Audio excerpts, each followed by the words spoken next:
How's your your daughter? She's good. Yeah? Like growing like crazy. Uh-huh. Yeah. So she's turned 2 at the end of October.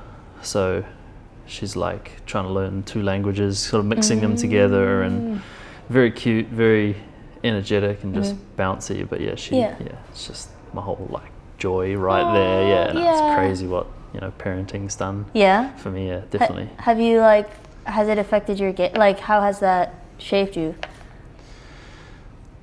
Probably perspective's the biggest thing that's changed, to be honest. Like being able to go home and have obviously the missus at home and then my daughter, like if you lose a game or you don't get selected this week, like she couldn't give a crap about like, oh, you're not on the team. She's 2 years old, she doesn't care. All she wants is like, dad to play with her and stuff. And just to be able to like, it gives me a real good clear switch that when I'm home, as soon as I see them, you run in, you get your hugs and you get, and it's a really good switch off, which I think is healthy. It's kind of hard to describe like how things have changed, but obviously it's very different now. So much, helping her feeding her dinner, getting her changed, after the shower, she'll go have a shower with her mum, she'll run to me, nappy on, all that sort of stuff. It's just like, I enjoy the little simple things.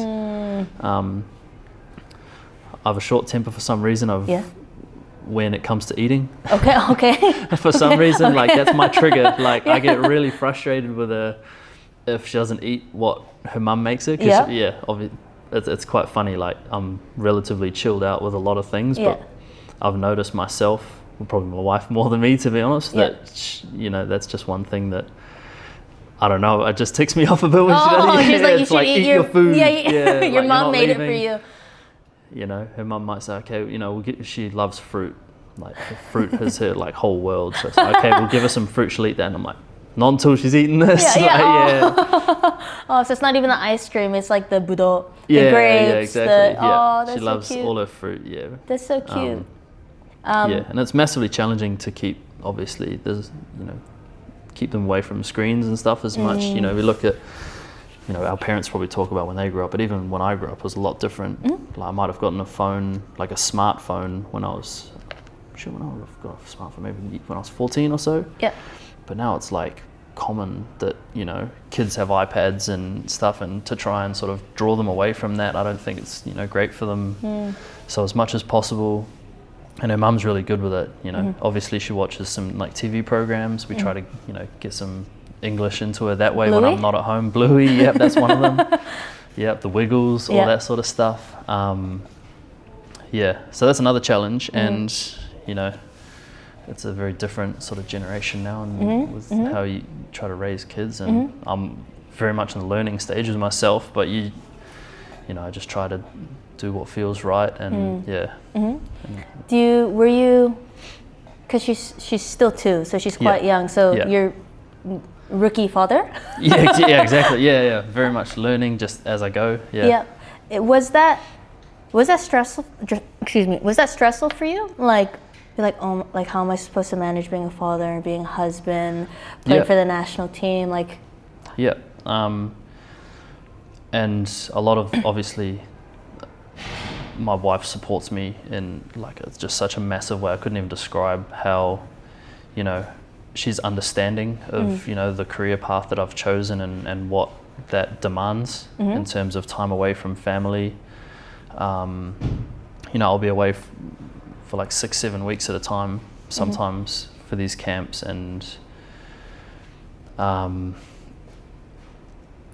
it's so the support that she provides has been massive. So what was the question again? No, that's okay. Just when you first found out that you're going to be a father, oh my God, I'm a father, now I'm a husband, now I'm trying to play for the national team. Like that's so much, especially because we're young. Definitely. No, and I realized that, I'm like a young father, and I'm still trying to make, inroads in the rugby world, let alone trying to be a father at the same time. But it's brought nothing but, I think, positive energy, positive just lifestyle. yeah, it's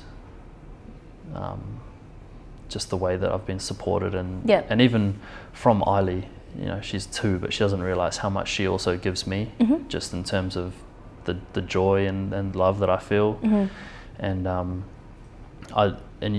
yes, it was obviously stressful, and when they're very young as well, you know, until they're 6 months old, you know, dad's core role, I believe, is genuinely just to support your partner. Like, you can't really do that much as a dad at that stage. So yes, it's stressful. Yes, there's obviously all the stresses with becoming, you know, new parents and stuff, but it's been amazing. Is it because you grew up in Auckland, right? Yeah. So your father Australian? No, so he was a Kiwi. He's Kiwi, and mom's Australian. Mom's Australian, but you've built your life in Japan. Yeah. So what's that like? Because I know from my perspective, but I'm Japanese, you know, like I grew up in Canada, but I'm Japanese. But you're like no connection to Japan or the land, and now your baby's Japanese and your wife's Japanese. What's that like? That's cool. Yeah, I sort of always admired Japan from afar, like through high school and stuff. You just sort of, I don't know, watch YouTube and just be like, you know, holiday vlogs or whatever it may be. It's just like, you know, I'd always love to go to Japan. But then to actually like go there and live here. And again, it comes with its challenges because, you know, you can't drop Eiley at her grandparents' place to duck down the road or anything like that. My wife's also not from Kobe either. She's from Hiroshima Prefecture. Okay. So it's got its challenges, you know, obviously being away from, you know, our immediate family, but yeah, I wouldn't change it though. It was it's unbelievable. That's so cool. Like it makes me really proud. Like when I saw, you know, you're posting on Instagram, like your daughter being born and stuff, I was like, that's so cool. Like you're really just building your life. And there's no handbook on how to do that, you know. There's no. It's very hard to get guidance, you know, especially when you're separated from family and that's right. But you know, and who knows if my way of thinking is the right way, but it's sort of, you do what's natural and what you think, you know, if you're a genuinely, you know, good person, you strive to be a good parent or whatever, you'll just do what you genuinely believe is right, and a lot of the time it's probably what is right. Don't try not to like overcomplicate things too much. Regards to I haven't even gotten to my questions yet. No, regards to like, because being an athlete as we're getting older, like managing, you know, finances, family life, you're figuring yourself out. Like I think relationships are a huge one, and you're married. And sometimes I think it could be hard for an athlete, because our profession is very much, you want to be the best, right? And even within a team, even within, I'm sure, the national team, there's levels between the players as well in terms of mentality and focus. And so in terms of choosing a partner, like what are things, I don't exactly know how to word it, but kind of, I feel like that's tough for athletes sometimes, to meet someone or find somebody with certain values that will understand what we're trying to strive for. That can live that lifestyle. So just something on that topic. Well, I met my wife through my university rugby team. She was the manager for my team. So she's very understanding of, you know, the career that I was sort of aiming for, and you know, very obviously very supportive of that.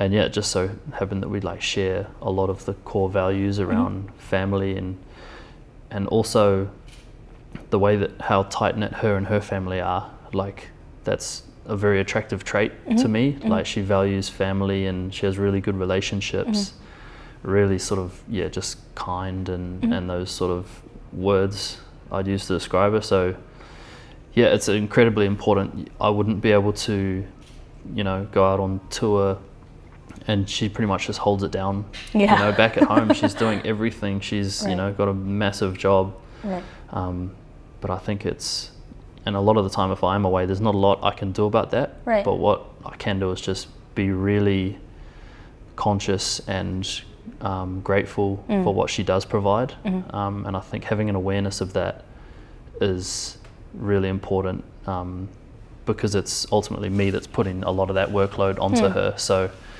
as long as she knows how much that it's valued, and I hope she does know. But yeah, it's really important, and yeah, she's amazing in what she does. Awesome. Yeah, that's awesome. Especially, I mean, we don't know when we're gonna get selected, right? Yeah. You know, like, so sometimes there's a lot of changes. You know, like, I'm needed here. Yeah. Oh, actually, plans changed, or sometimes that puts stress on families. Yeah. I notice. Yeah. You know, she was at her family home, and I injured my thumb, and it was sort of, all right, you know, come back. You can come back now. I'm going to be there, so you know, come back. She had some plans, to do things in her sort of hometown with her friends and family. But again, she was understanding of my sort of situation. I need to get an operation, and you know, I won't be able to cook or whatever. With one hand. So yeah. No, it's very important, and yeah. That's awesome.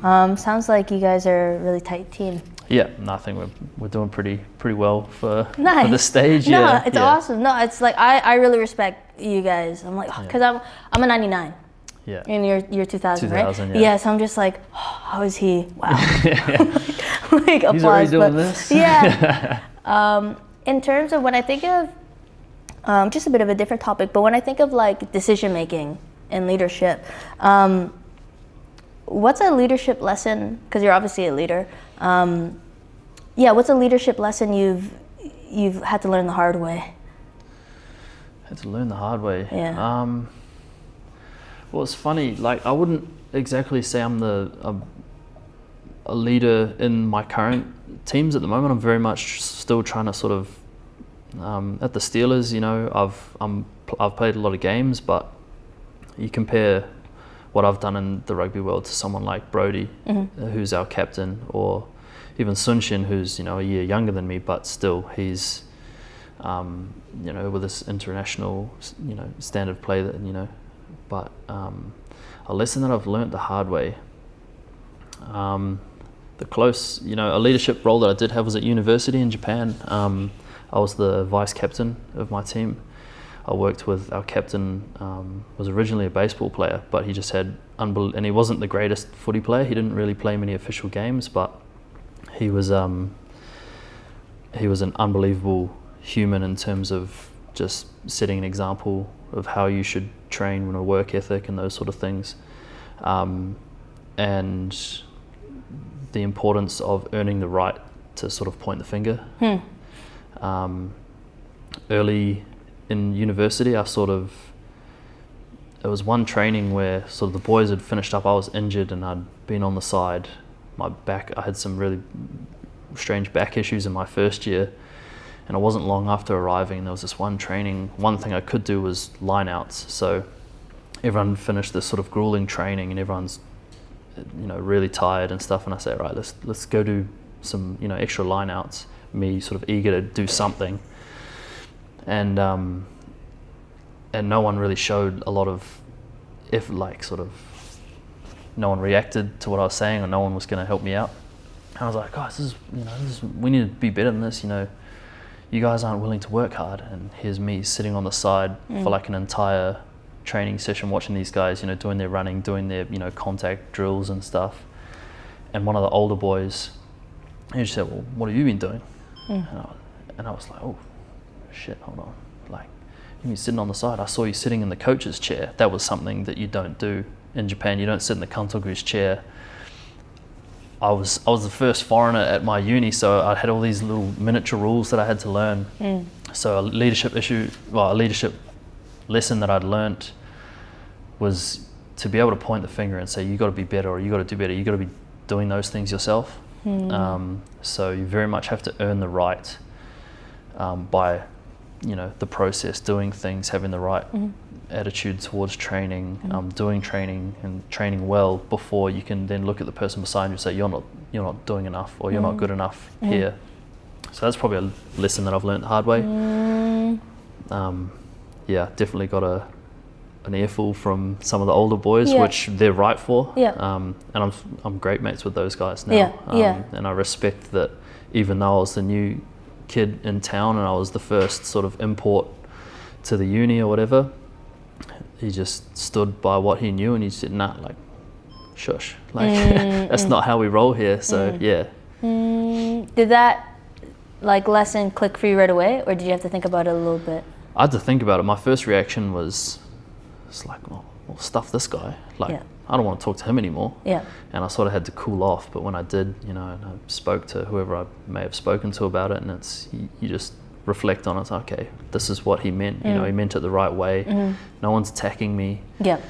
But he just was saying, you know, earn your stripes before you start pointing fingers, which, That's awesome. Yeah, no, that's it was good. Cool. It was that's a great cool lesson. Yeah. I had to, you know, when you first asked that question, I'm not sure if I had any good sort of answers for you. No, that's an awesome I story. still remember. No, thank you for sharing. Because sometimes like those stories are like a bit embarrassing. You know, what I mean? You feel a little bit. You're like, I can't believe I did that. But no, that's awesome though. Was there a moment where you felt like you weren't enough? And then how did you get through it? I'm not sure if not enough, I'd describe it that way, but I definitely would over compare myself to the sort of people around me. And when I first came into the Kobe setup, you know, I'd train with the B side, you know, as you do before you end up playing and stuff. And I just I'd never back myself, like I'd never back my ability. You'd look at the players around you. Like for instance, we had one of our international players, Marcel Coetzee. He's just this like 120 kilo number 8, like just built like, he's just out here. And he's, you know, he's big in places that you shouldn't be, just like hands, fingers, everything's just this massive man. And great guy, amazing leader. But I just like couldn't help but be like, how the hell am I supposed to like even get close to competing with this guy? But then, you know, you get called up. He caught the flu, and it was a Thursday training, which is our sort of game day -2. It's a high intensity, high speed sort of final clarity, if you put it that way. And he called in with the flu, and he said, and it was like, okay, Tiennan, you're going to train at 8. And I was like, oh shit, here we go. Like, and it took me until, you know, playing in that game where I realized, so I've played rugby before. Like, I thought maybe I wasn't good enough, and there's definitely moments where you think, oh, like shit, like I can't compete with him or whatever. But I've just learned just to back myself, like, why can't I be, you know, as good as him or better than him? So yeah, early through university, through my early days at the Steelers, I just compare myself to everyone and everything. I'd be looking at gym numbers. I'd be looking at how much does he weigh, how tall is he, trying to, you know, stack up, because I'm not like the biggest 8. I'm sort of more of like a running, slimmer sort of build. And I just have all these doubts in my mind, but I've learnt, and I work with a mental skills coach now. His name's Seth Pepper. He's from the States, and he's done some amazing work with me. And just my whole mentality around, you know, my ability, my mindset has shifted in a really good direction. So there were definitely those moments where I thought I wasn't enough or I wasn't good enough, definitely. But now I look forward to challenges where you do get to sort of lock horns with the big dogs in the sport. That's very cool. It's cool that you've gone through, you know, first feeling that way, and now you're excited. You're like, all right. Yeah, definitely. It's an opportunity. It's not like, I'm not going to go out there and get smashed because it's this guy or it's this guy. I'm going to go out there and I'm going to challenge him. You know, one thing that Brody spoke about to the team once is he said he takes it personal. So he makes it personal with like man to man, and that brings out the sort of real competitive nature. And if you just break it down as like, this is just one moment in a game, and even if it's just one moment, I want to be better than you at this, you know, you're carrying, I'm tackling, just this once, I want to be the one that finishes on top. So, and you can learn to like stack those little wins, I feel. Right. Yeah, so it's been a massive mind shift. Did that mind shift happen right away, or did it take a couple months or a year? No, I think once you start to stack those little moments, those little wins, that's when a lot of my confidence sort of came together, and I start to feel like, okay, like before a game, there's less of those doubts, and it starts in a better place where it's like, okay, it's game time, and I go through my usual sort of routine without those worries or stresses of that I would have had in the past. Yeah, that's cool. I think that's what I'm myself trying to get over, the comparison. Because you know, I only started rugby like 3 years ago. I only really started getting playtime last year, and I had to go to Australia. I had to leave to get playtime. And then now, like, I've earned more minutes in Japan, but that's a tough one. Like, just who cares about other people? Just focus on yourself. And just like you obviously experience as well. You get one good moment, or you get a good ball carry, and all of a sudden you know that's in. You know you have the ability to do that. You just start stacking those little moments, and all of a sudden you look back at what you've done, and you've got this massive library of moments that you've made the most of and won in a game. And I think looking back, sometimes in a game I'll even look at some of those before a game. I'll look at those moments as like a visual key to like, okay, you know, I'm doing this. Like, I'm going to do it again today, or I'm going to do it better today. Right. So that's cool. Yeah, that gave me an idea. Maybe I should make my own hype video. That may have been what I was alluding to when I said that. Not that I want to be the guy that watches his own highlights all the time, but like, but sometimes if it's what you need. part of the routine. Yeah, it's part of the routine. It's part of the routine. In terms of like systems and habits, because everyone's always trying to figure out like, oh, what can I do to implement to help me with my game. I think the hardest thing, you know, not to be cliche, is just being consistent. I feel like sometimes we can get lost in just going through the motions. So how do you, for you personally, and that might change too as you evolve and you know, you grew up, but how do you stay consistent while your motivation is low? I think planning is a massive part, and then if you plan a week or plan what you want to get done in a certain day, and you look back at that, and if you're accountable, you'd look at what you did or didn't do and just be honest with yourself. And there was a moment recently where it was the last week of the PNC, and training had finished. Initially, I wasn't selected to play, and you know, training finished, so I sort of went to the side, you know, started, you know, taking off my boots or whatever. And I had a conversation where, you know, afterwards, where I was challenged, and it was like, what did you do after training today? And all I could be was honest, which I said, you know, I didn't do it today. And that was sort of like a moment there. So, and I'm relatively consistent, I feel. I do plan my weeks, but I'm very much still learning to be a professional as well. And that consistency, it is hard when you stack it over so many weeks. So it's challenging. So I can't stand here and be like, well, this is what you got to do, because I'm Mr. Perfect and I do it every single time. But I definitely have an awareness of its importance and how things should be done. Then you just got to be, I think it's honesty. Maybe, you know, if you're accountable with someone, you know, you can have a buddy that you check on if that works. But I feel like if I'm ever going to be where I want to be, then I need to have that honesty with myself. And then when I reflect on a week or a day or whatever, I'll either know, did I put in the work or did I not? And yeah, so it's hard for me to answer that. No, that's okay. Yeah, but I think that's just how I sort of view that topic there. No, and I appreciate your honesty too, because wait, so when did you start when did you become a professional? Was that 2023 around? Yes, yeah. Right, okay. Yeah. So that's around when I started getting paid to play as well, yeah, you know? Yeah. And so I really resonate with you saying, and you having the modesty, the humility to be like, hey, I'm still learning to be a professional. Yeah, exactly. I think it takes time. And then it's like, oh, that's why the vets were saying this, and that, and doing this. Like, you just understand what being a professional means and entails.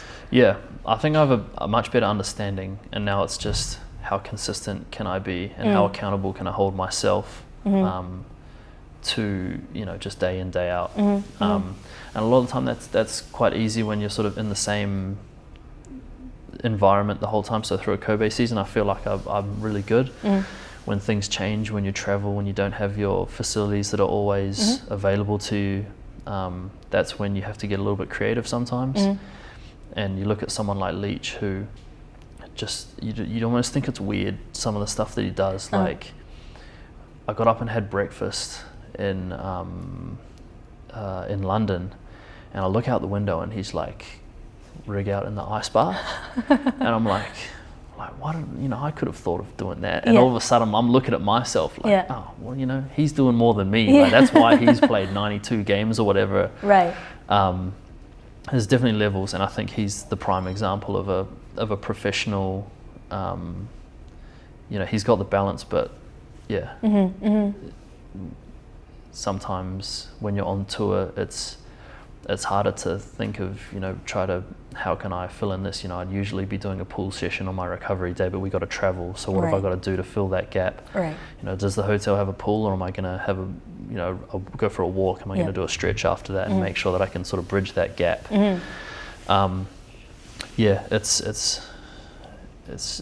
It's a never-ending process. I think. It is, and I think that's also too why I wanted to start doing these interviews. I actually hate calling it interviews. I don't like. It feels like impersonal. It's just a chat. It's just a chat. It's a yarn.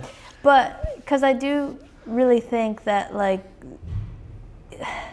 the more you grow as an individual, the better your game gets. Yeah. And I think it's because you just approach the game differently. Yeah.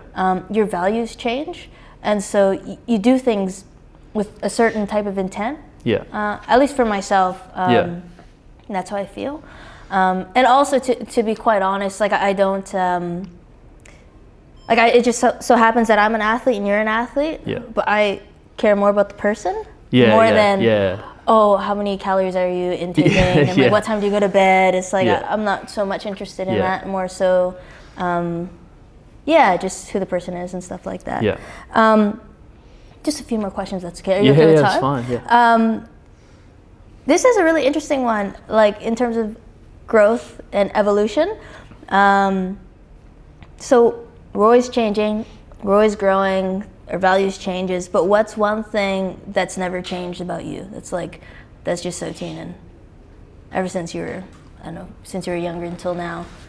I could embarrass myself here, to be honest. Honestly, probably just a really weird sense of humor. You know, around the locker room, not trying to be like a clown or anything, but I don't know, I find value in it, or if I can just make people smile or laugh, like, and quite often my sort of strange sense of humor is the way that I sort of do that. Not being like especially away from train. Obviously, there's times to switch in and lock in, but when you're like post training, when, you know, boots are off, you've finished, or, you know, you're in the locker room, I love to just have a laugh. And I think, you know, it's hard to explain. I just love to have a laugh. Yeah. Like, it's quite simple, I think. So probably being plenty of people would probably describe me as a bit of a weirdo. Yeah. And that's fine. Like, but I think if something had never changed, I think it's that I just have a different sort of humor, maybe. I don't know. No, I love that. It's funny because we also had for our team last year, we had the prior Black Ferns sports psych.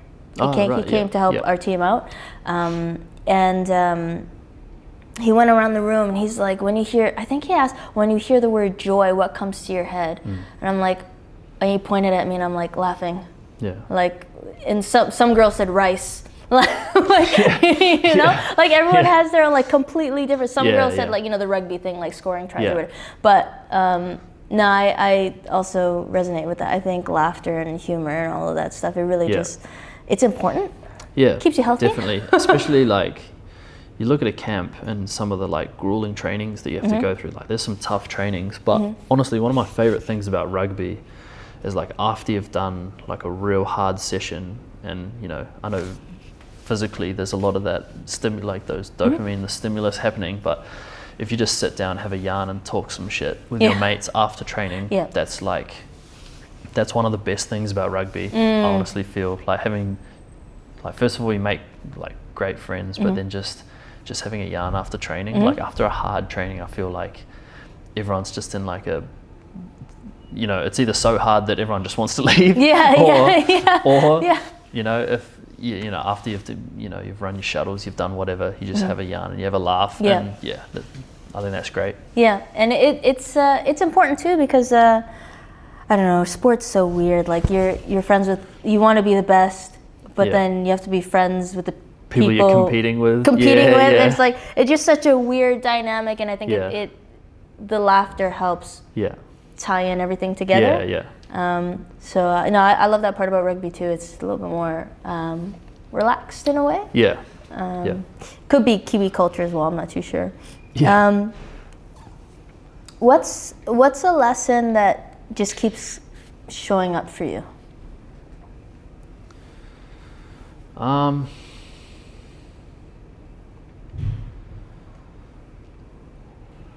If I step away from rugby, it's probably like not to get overly attached with rugby as my whole identity, because you get injured, you know, break my collarbone and I miss playoffs.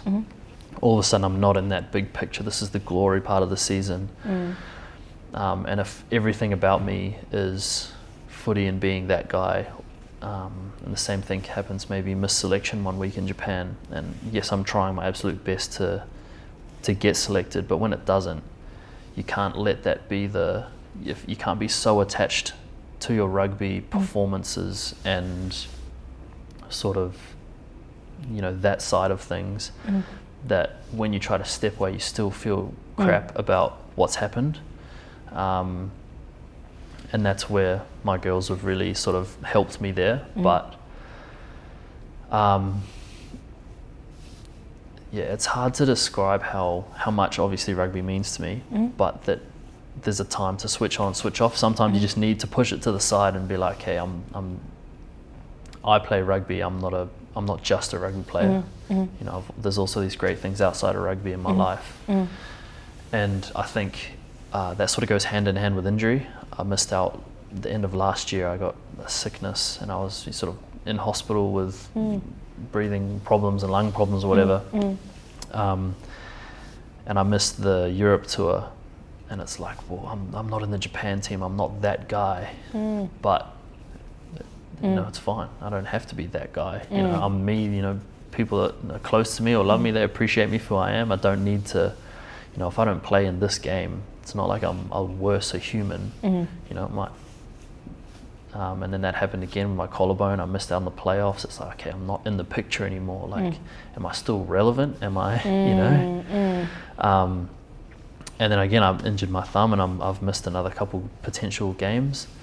But it's just, it is. And the lesson keeps popping up, but I feel like I deal with it better and better. And I was really sort of proud of myself when my wife commented on that.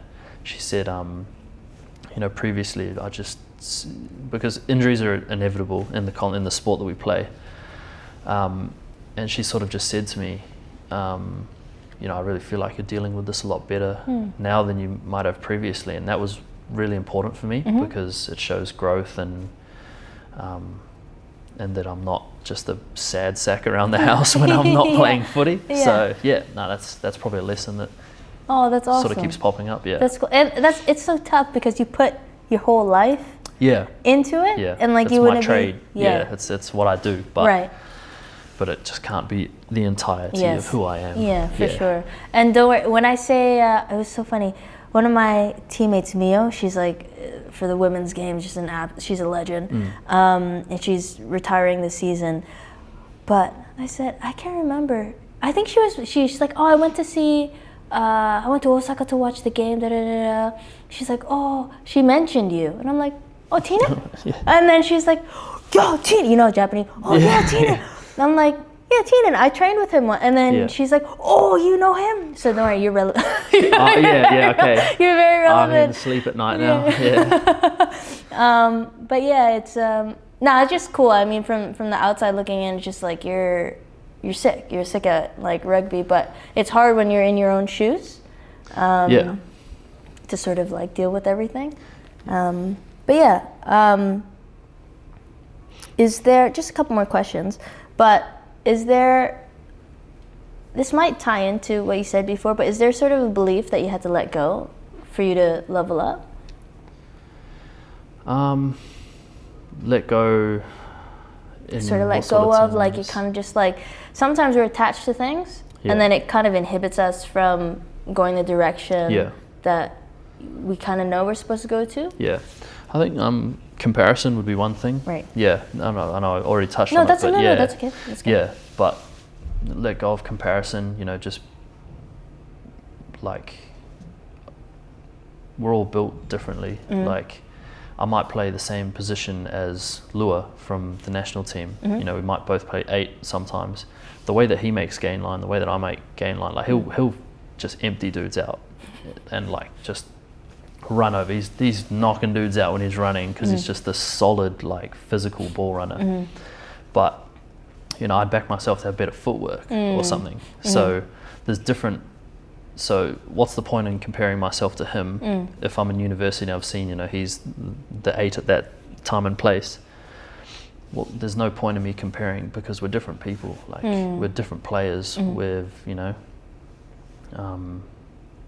I think comparison would be the main thing that I've sort of let go of.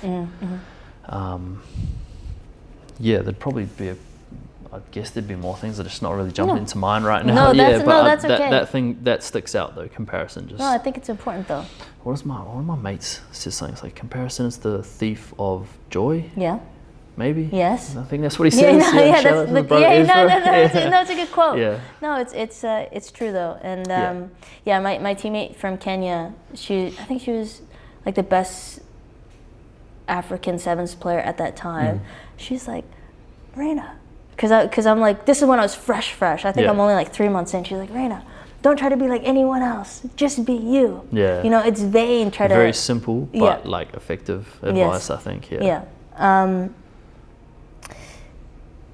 In terms of, and we don't have to touch on it too much, but like when you think of your family, you think of where you come from, and when you think of, is legacy something you think about?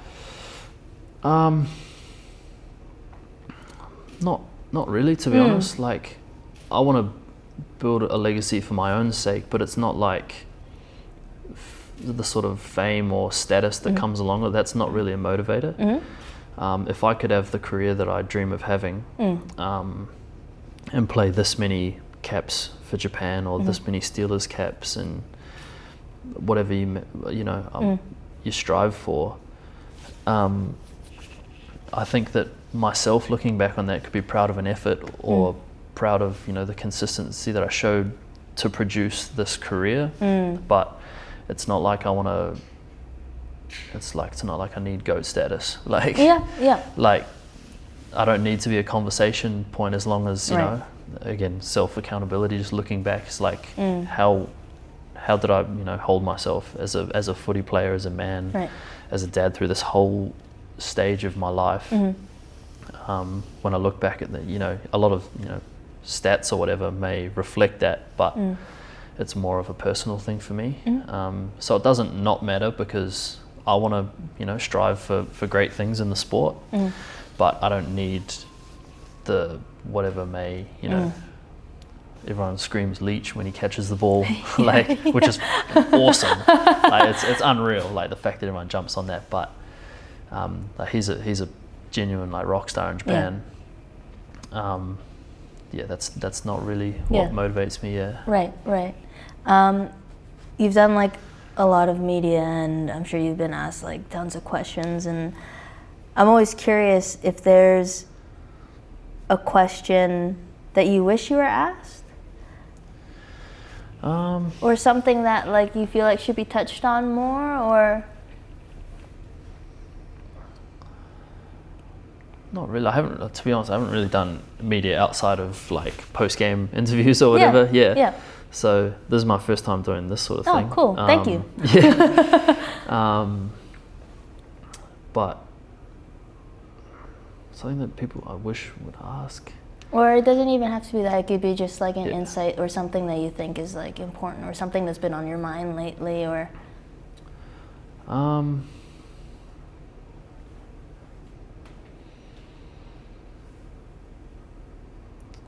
Nothing really jumps to mind at okay. at this time, but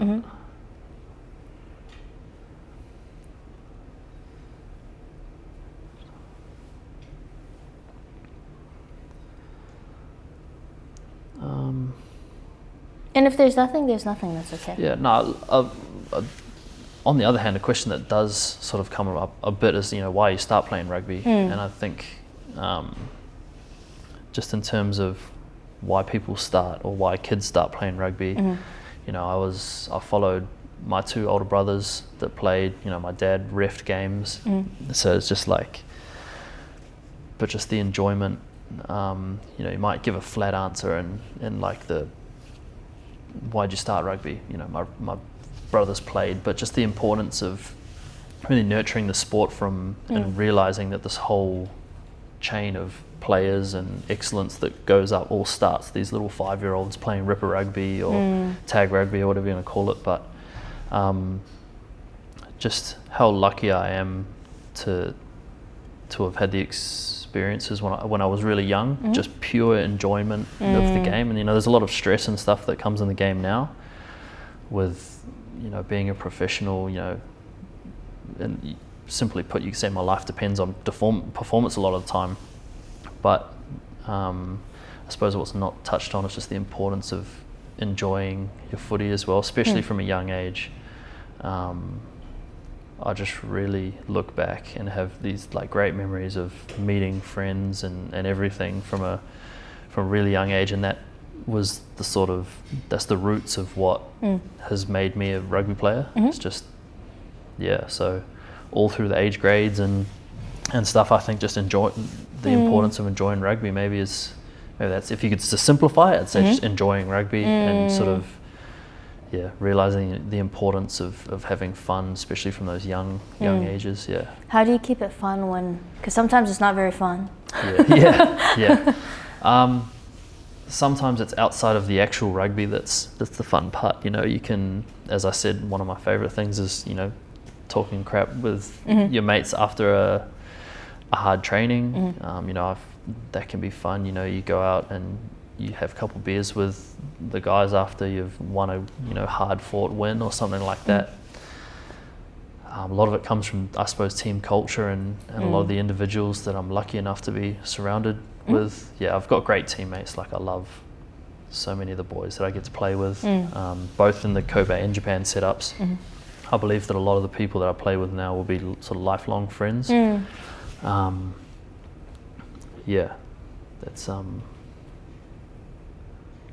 plenty of ways to have fun, I suppose. For sure. No, I love that. I think that's important because, like, I used to not think that having, like, I used to not think that having fun was important.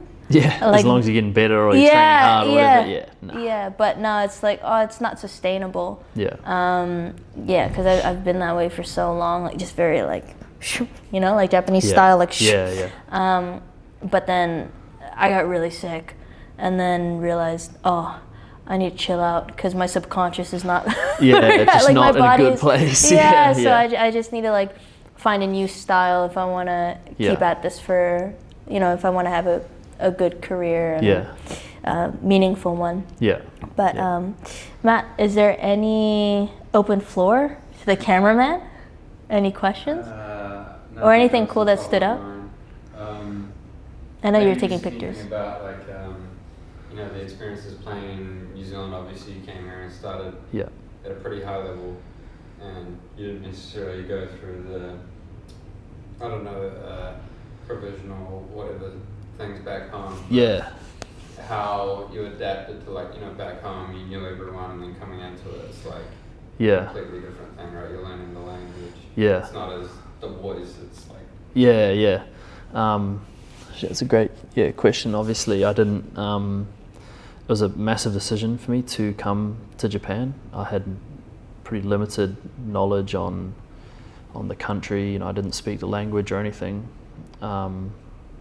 So yeah, the shift was massive. I was the first foreigner. Well, I came together with another guy, a Fijian guy who was schooled at Lindisfarne, and us two, we sort of just walked in pretty blind to the experience that we knew it was an unbelievable opportunity.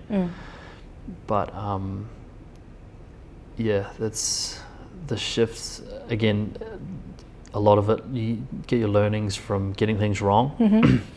Don't sit in the coach's chair. Don't eat while you're walking around outside, like around the campus, trying to smash a banana before training. It's like, no, go somewhere, like, you know, get where you're going and then eat it. Lots of little miniature rules that you don't know. Those things were, they sort of stacked up, and I felt like I was pissing a lot of people off, but you know, I was doing my best, and I knew that I was at least trying, which is important. So I kind of feel like I'm deviating a bit, but but I